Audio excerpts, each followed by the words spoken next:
What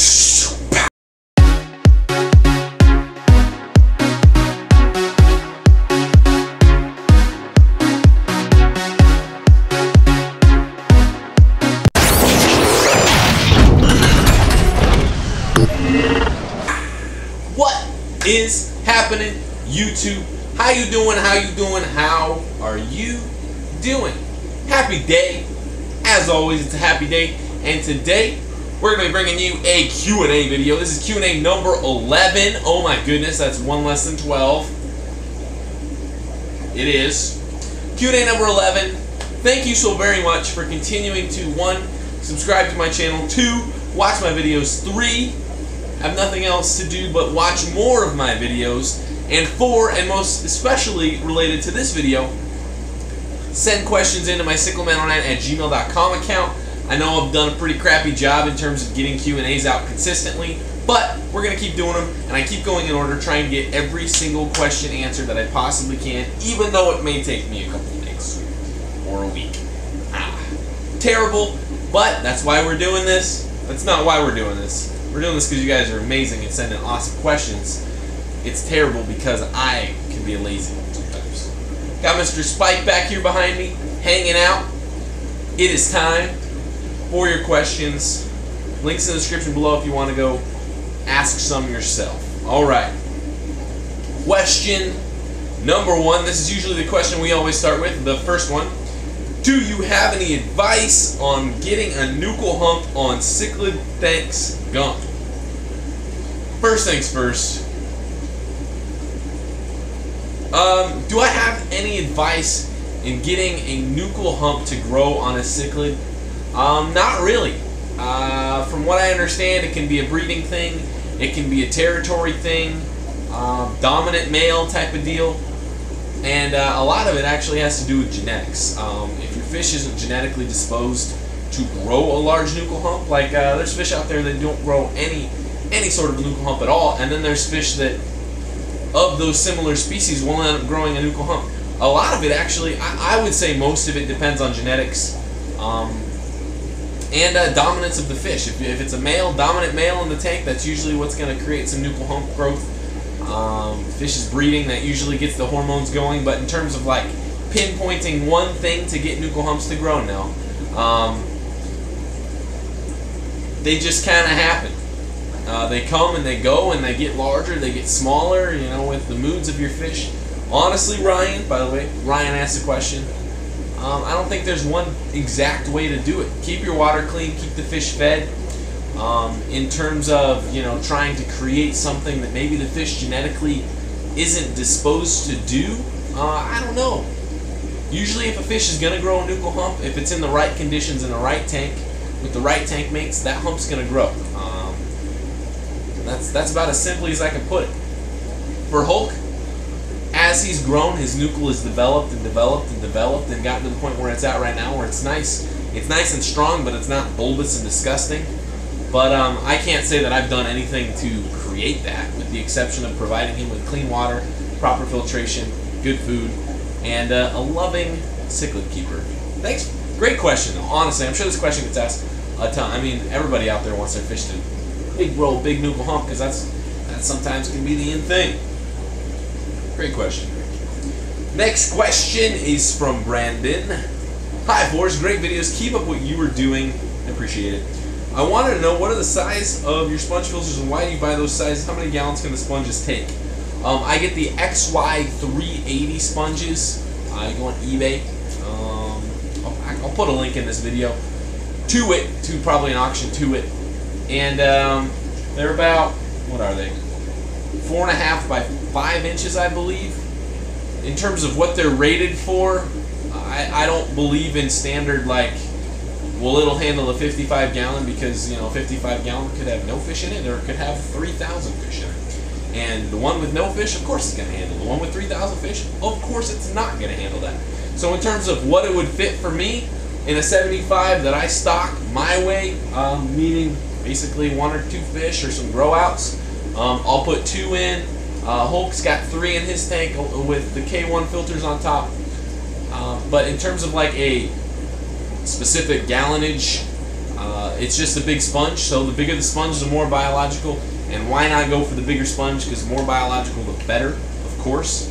So, you know, in terms of what it handles, that all depends on stocking levels, tank size, amount of food that you feed in a week or a day or whenever.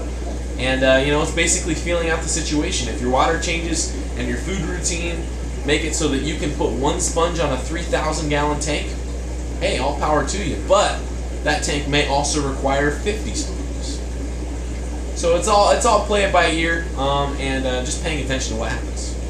Great sponges though. They're like $5. The replacement sponges, which I've used for my K1 filters, were about $2 a piece. They come in pairs on eBay, just called replacement sponge. Cheap. Very nice.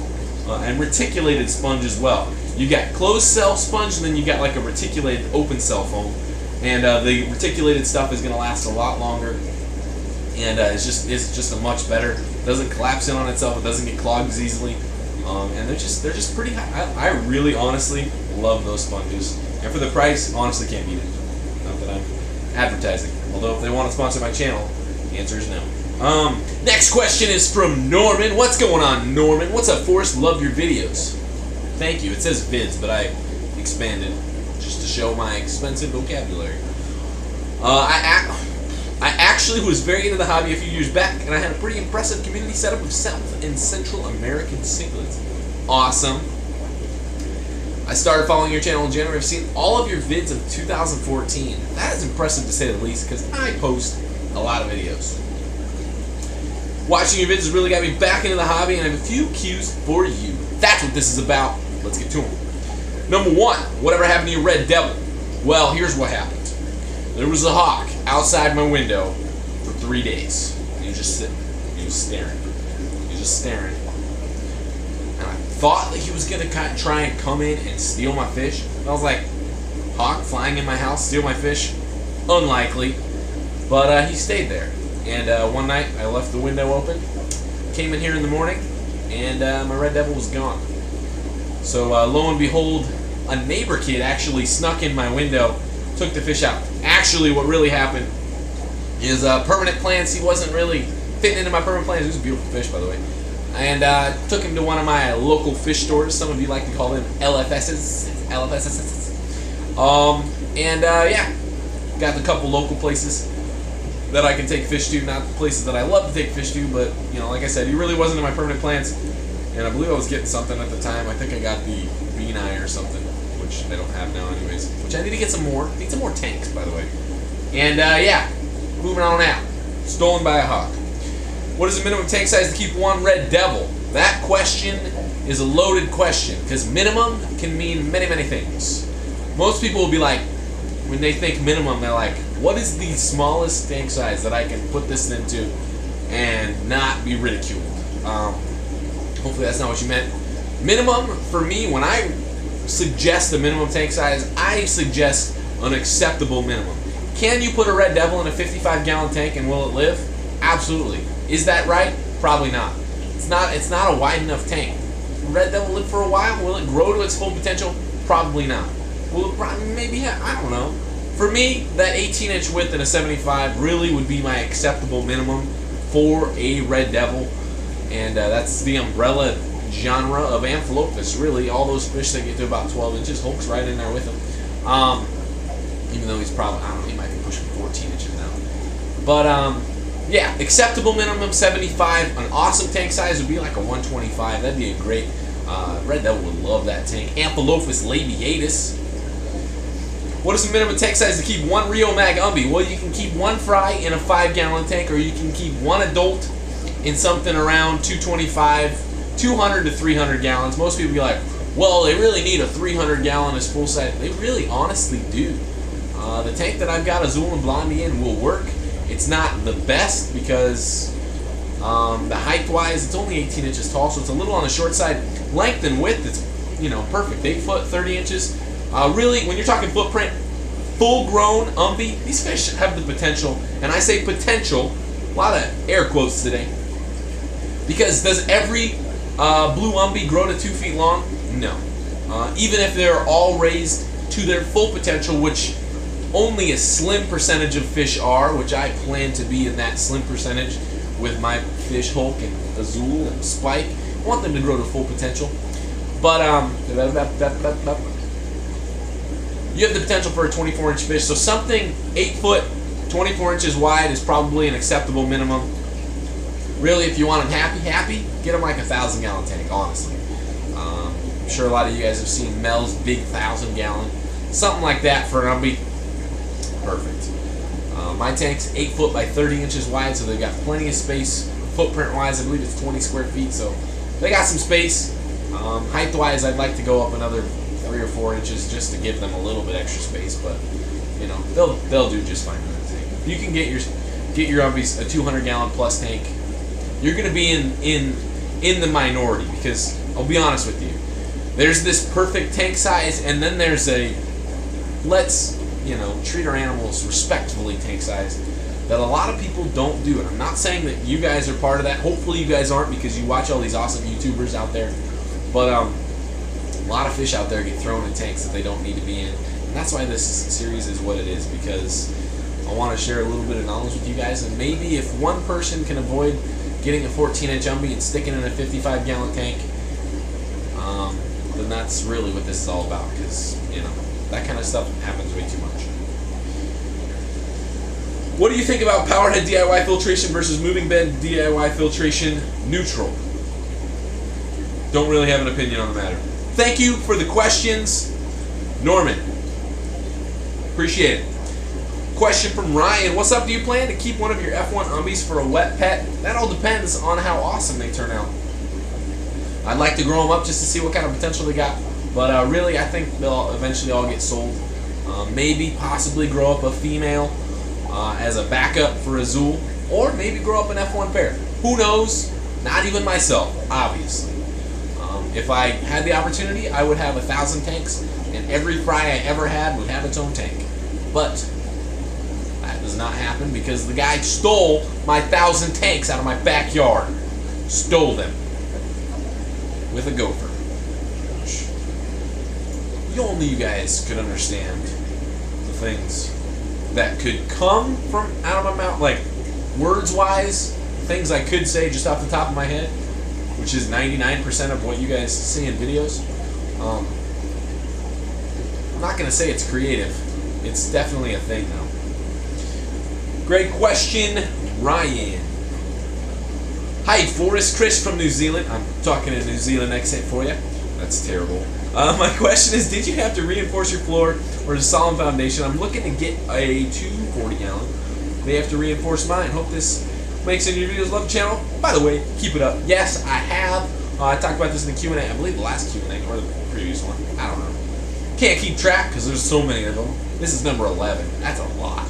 I will eventually redo my reinforcement, because when I did it the first time, which, I did a decent job, but not a great job. When I reinforce it, I'm going to take you guys down there, and we're going to do it together, and show you exactly how to do it the right way the first time. I won't show you the way I did it the first time, which works, but isn't perfect. Just put it that way. Basically, the question is, if you have a question to reinforce your floor, more air quotes, reinforce it. If there's a question at all, just reinforce it. Better be safe than sorry. Or better to be safe than sunk underground with a 240-gallon tank on top of the groundhogs living underneath your house in the cave tunnel systems. Last question for today, and we're going to end it after this question. That's why it's called the last question of the day. From Hayden. Hey, Forrest, love the vids. Have a small 10-gallon with 5 zebra danias and 2 pineapple swordtails. I'm new to the hobby and was wondering how hard the Umbies are to take care of and how big of a tank I would need. Also, how much will they be? How could I buy one? That information will be coming soon, within the next week or so. So I'm not going to share that with you. Mainly because I don't know. I don't know what I'm going to price them for, and I don't know what shipping's going to cost. So I'm not just going to throw random numbers out to you guys. 36. How hard are Umbies to keep? They are easy peasy lemon squeezy, but they are big, they are aggressive, they require a lot of water and a lot of fresh water at that. meaning they require a big tank and they require lots of water changes, solid filtration. They're very much a, I'm dedicated to the hobby, I'm dedicated to this fish kind of fish. They are a no-nonsense, not a community fish, more air quotes. This Q&A might be titled air quotes. Yeah, umbies are the epitome, in my opinion, of Central and South American cichlids in the hobby. Does that mean they're impossible to keep? They're difficult to keep? The water quality? No, they're easy fish to keep. They're just like, it's like having like a little yappy dog. Like you can feed with a 5-pound bag of food for like 2 years. Or like a Great Dane that will knock over a wall if you don't reinforce it well enough. Basically what I'm trying to say is umbies are easy to raise, easy to spawn. You know, umbies and convicts are right there. They spawn by themselves. They'll spawn all day long and breed 1,000 fish. But are they easy to keep? Heck no. They require big tanks and lots of clean water. And you know, a very much a dedicated hobbyist who is willing to put the time and effort into doing water changes, working on filtration, building, you know, they're awesome. If I keep looking over there, it's because they're right there. Yeah, and that ends our Q&A for you guys today. Figured we'd get one up because I didn't do any other video taking today, and you guys are still amazing, awesome people. Hope everybody had a great day. Today may be Saturday, but I like to call it a great day because every day is a great day. And my piece of advice for you guys, I know I may have said this, I'll throw this in every vlog, but I might just throw this in every video. My piece of advice for you guys today, and I come up with these right off the top of my head. If a walrus is snowshoeing in the mountains, tell them to avoid frozen lakes.